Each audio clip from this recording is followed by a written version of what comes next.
وصلنا نص من رمضان وليت كندخل الكوزينه غير بالزز. الحمد لله عارفه راسي ماشي غير انا حتى نتوما. هنايا 6 قل 10 عاد نعلت الشيطان دخلت نوجد الفطور. اول حاجه قلت غادي نبدا بها هي البطبوط. هنا درت كاس ديال المدافي، زدت عليه معلقه كبيره ديال الخماره ديال الخبز ومعلقه ديال السكر، زدت كاس ديال الفينو وكاس ديال الدقيق، نفس الكاس اللي عبرت به الماء هو اللي درت به كاع باقي المكونات. خلطت كلشي مزيان وبلعت على هاد البواطه، خليت العجينه ديالي حتى تضاعف في الحجم ديالها. من بعد فاش رجعت عندها لقيتها خمرت. هنا بديت كنزيد الدقيق شويه بشويه، تقريبا دات لي كاس قل ربع ديال الدقيق، وزدت معلقه كبيره ديال زيت الزيتون ومعلقه ديال الملحه صغيره. صافي عجنت العجينه وغطيت عليها خليتها تخمر، وباش نربح الوقت والعجينه ديالها تخمر في الساع كنت درت واحد البول فيه الماء سخون مزيان وحطيت هذيك البواطه فوق منه باش هكا العجينه ديالي في الساع تخمر. هنا كنت نصبت الطعام خليته يطيب، وكان جا راجلي من الخدمه جاب هنايا معاه شي سخره بقيت كنردها لبلاصتها. صافي في هذيك الوقيته كانت خمرت العجينه ديالي ضاعف الحجم ديالها. واهم حاجه في البطبوط هو يخمر مزيان المرحله الاولى والمرحله الثانيه. اما المرحله الثالثه ماشي مهمه اللي هي هذه.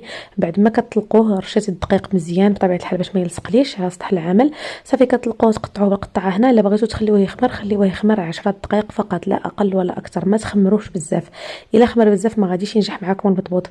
ما بغيتوش تخليوه يخمر كطيبوه مباشره. هنا انا طيبته مباشره كما شفتوا معايا، راه ما عنديش الوقت. سخنت المقله ديالي مزيان وحطيت البطبوط.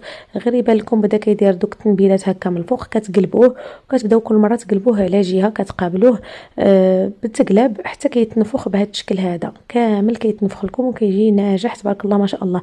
غير هي فاش تطلقوه ما تطلقوش رقيق بزاف بزاف.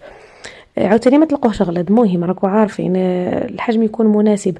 صافي هنايا من بعد ما طاب البطبوط ديالي شوفوا كيفاش كيجي داير من الداخل، راه كيجي خفيف وخاوي. ما كانش عندي الوقت نهائيا باش نصور لكم العماره، ولكن غادي نقول لكم الحشوه اللي درت فيه. راه درت فيه حشوه بارده.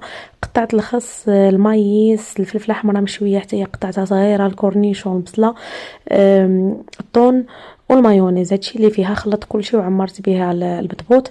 صافي الحمد لله فطرنا، اللهم ادمها نعمه وحفظها من الزوال. سخنت الحريره، المعسلات، التمر، اتاي، العصير. هادشي اللي كاين. درت فطور ماشي ثقيل بزاف لان راجلي معروض في العشاء. صافي مبغيتش نكثر بزاف وانا كان بخاطري في الطعام، فبغيت باش ناكل الطعام خليته للعشاء. بعد ما طاب طفيت عليه، جمعت الدنيا، غسلت الميعنات. صافي هنا ملي ساليت عطيت لوليدات بطاطس اللي كان جاب لهم باهم. شوفوا الطعيمه ديالي هنا كانت واجده، طفيت عليها اختي ومشيت ضربت دوش بدلت حويجاتي. وهنا جيت درت كاس ديال القهوه باش نرد عقلي لبلاصتو، ودرت الكليسه ديالي اللي كندير دائما. تفرجت في الفيلم بقيت قصاره تقريبا حتى لديك 12 ونص عاد باش جاني الجوع ونط.